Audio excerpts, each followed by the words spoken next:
Oli, why do business owners need what you're offering, this form of business advice and mentoring? What's the problem they face? Yeah, I suppose it's fair to say that businesses go through different stages in their life cycle, and at different stages they are at risk. There is the opportunity that the business will fail and not succeed. Because most businesses fail within the first, I don't know what the statistics are. Yeah, there's a big volume, obviously, that fail at an early stage, but once they've got over that first year hurdle, there are a lot of other reasons his business fail. Businesses often fail when they're going through generational transition from parent to child in terms of ownership, but they also fail when they go through certain stages of growth as well. And one of those stages is when the business owner has to transition from a manager to a leader. They need to try and find other people to come aboard in their journey to help run the business and make it successful. So most businesses start because the founder, the leader, finds they're really good at something, and then they realise they can get paid for doing that on a self-employed basis, and then it grows, and then they have to teach other people to do what they've been doing. I think it's fair to say a lot of businesses at an early stage are product or service orientated. They understand their widget really well. But then the next stage is about understanding how to make a profit out of their widget. And then the stage after that is how to manage other people in their business and get the best out of them. And businesses go through these evolutions. And I think it's fair to say that you can't expect one individual to be a master of all. And that you do need to have different skill sets and different personalities brought within the business. Now you're obviously passionate about what you do. I know you are, and it comes across that way, but that's born of some personal experience, isn't it? Yeah, sure. So growing up, I was probably 15 when my grandfather's business failed. I call it my grandfather's business. By then it had actually been taken on by my uncle. It's a business that had run from 1910, and this was 1993 at the time. It was a family business, a builder's merchant's business, and my uncle, unfortunately, I don't think had the expertise and the experience that my grandfather probably thought he had. And after the recession of the late 80s, the business stumbled and then eventually failed. And the consequences of that were significant, not just for him but also for the local community. Yeah, sure. So everything from my family, it's almost like a bereavement, if you like, and my grandfather, I think, never got over it. My uncle and my father never spoke for a long time after, but even our next door neighbour worked in the business, a guy up the road. It was probably the largest employer in the village, and it had such a wide impact, and I think that's probably what hit me most as a youngster. Now, obviously that happened when you were in your teens. Yeah, sure. That presumably sowed the seeds of being interested in how businesses operate and why some fail, why some do well. What happened in the years to follow where you sort of built up your bank of knowledge? Yeah, sure. I suppose really what I did was sort of leave the home village and go out there and gain some experiences and gain an education. And I'll be honest and say that it was probably a few years afterwards that I realised where my path was leading and what I was doing, and that at some point I had always been drawn back to that original passion of helping small businesses.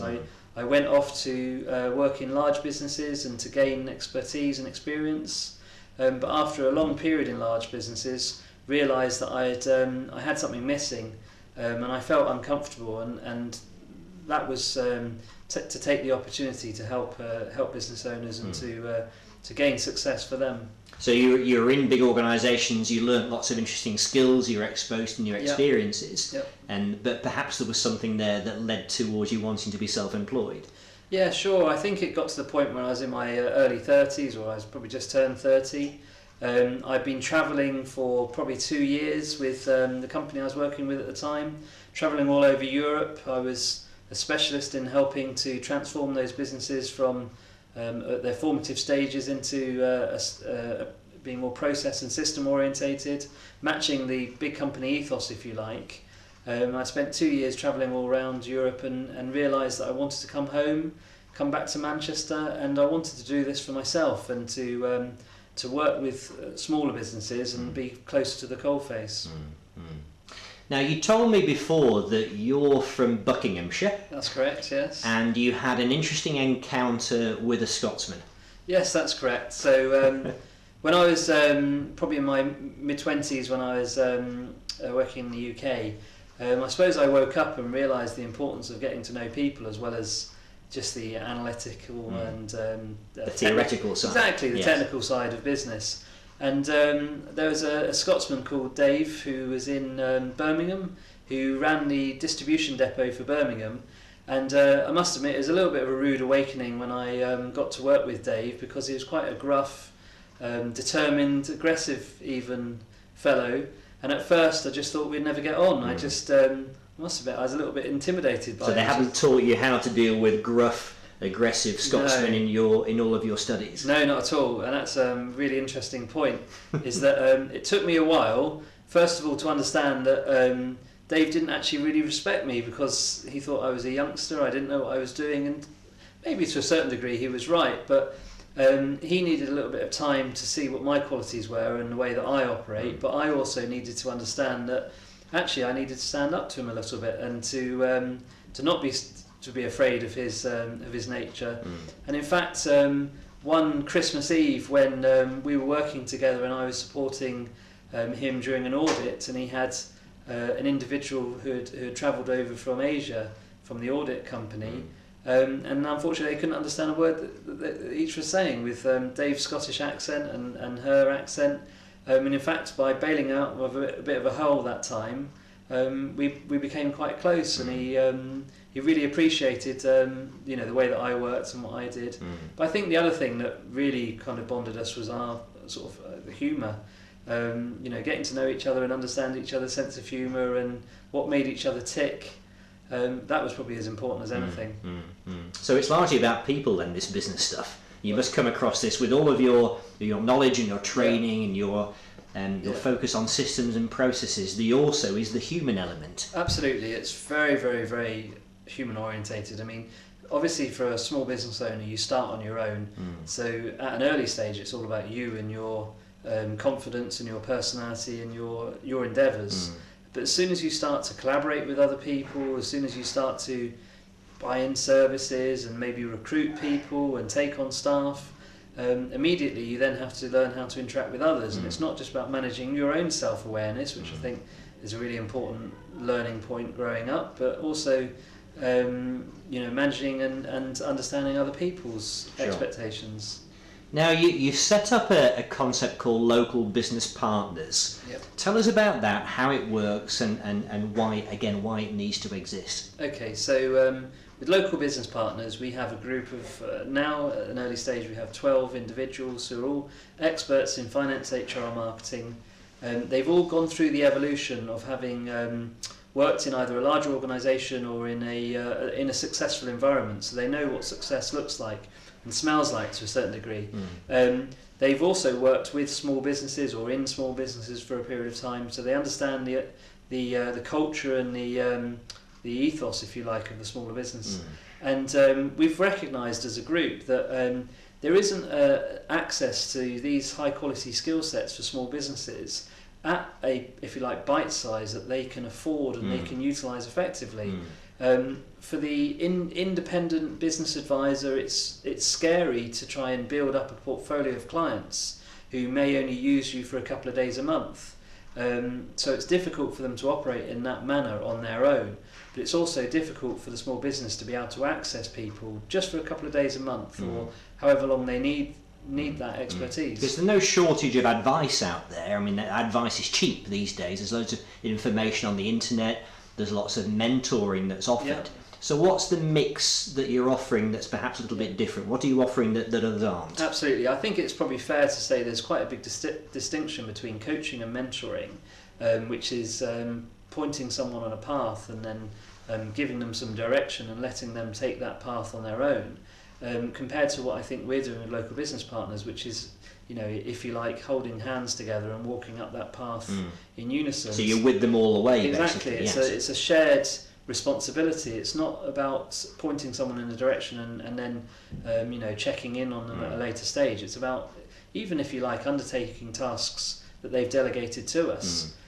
We will take on as much or little responsibility as the business owner wants.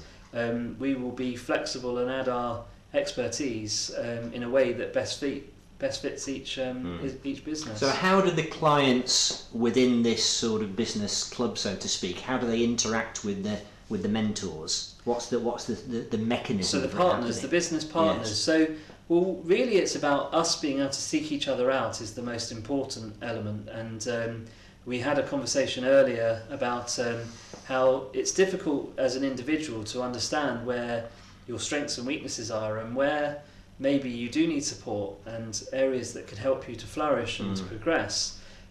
So we often find that intermediaries such as banks and solicitors and other professionals are a very good sounding board, or even friends and family who are business savvy and aware of what you do are quite a good sounding board to be able to identify that maybe it is time to bring in that support and that help. And once that identification has been made, then that's the ideal opportunity to get in contact with us and engage with us. And what we do is we come in and often do a 5 or 10 day project-like activity to get a certain process or system up and running, but then we work in the business probably 2-3 days a month, and actually operate as an employee or a subordinate. You actually join the team within the business. Yeah, absolutely. Okay. We work within the organisation. We embed ourselves within the culture of the organisation.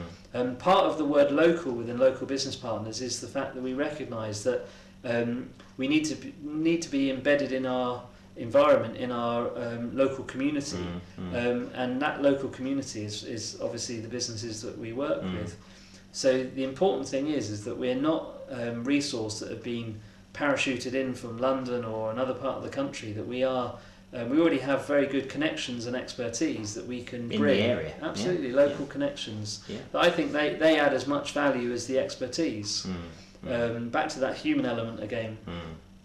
Now, you also won an award recently that was given to you as part of Pro Manchester, the professional services community, or the professional community in Manchester. Tell us about that, and tell us about the reaction of your good lady, your fiancée. Yes, so I thankfully, gratefully won the Professional Innovator of the Year for 2012 in Manchester, which is it's a prestigious award.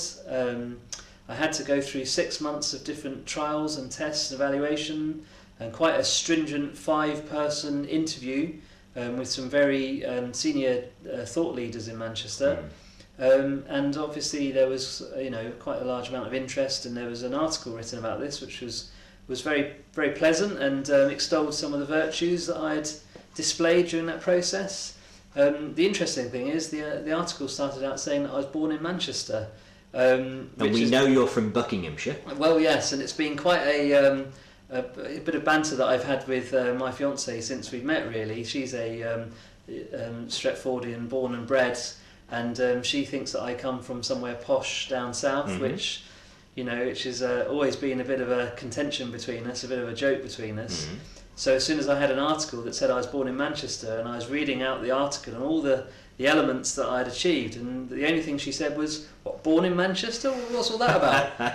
So that's what she focused on, that's what she saw. But the funny thing is it then gave me ammunition to say, well, clearly my accent must be getting better then, or someone must realise that, or think that I'm a local now. And of course it articulates your local links as well as part of the Local Business Partners. I think, they say that 8 out of 10 I was a student, came to Manchester when I was 18, and never wanted to leave. I did travel a bit with my work and go away for a time, but I always felt from that day onwards that Manchester was my home. Now, Ollie, we usually finish these interviews with a parting thought. Right, okay. Is there one nugget of information or a piece of advice that you give the viewers out there who are maybe thinking of starting a business, or they're in the throes of growing a business? Yeah, it's a good question. So I was at Salford University a couple of weeks ago, and I had a whole class or a whole group of students asking me something similar. And there's one chap in particular who actually asked me a question. He says, well, how do I gain some of the expertise that you have?